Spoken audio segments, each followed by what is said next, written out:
Hello everybody, we're going to be making an owl out of Model Magic. So you have to realize once you open this package you have a class period to work with it. So I'm applying color to my Model Magic. I have a piece of paper to protect my table. I'm flattening it out, coloring it, smushing it, and that's what's going to take it from white to tan.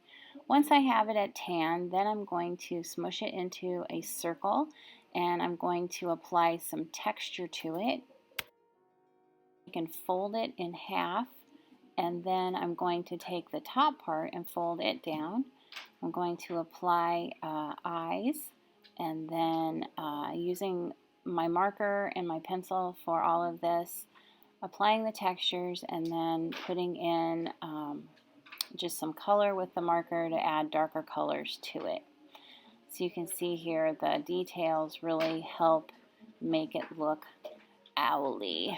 And I'm overlapping my colors, so I used brown, then I overlapped it with yellow. Now I'm putting a little black in at the very end, lightly coloring over my texture to kind of bring it out.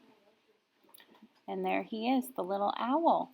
So when you're done, you put your name on your paper and you're going to set it to dry, and that is that.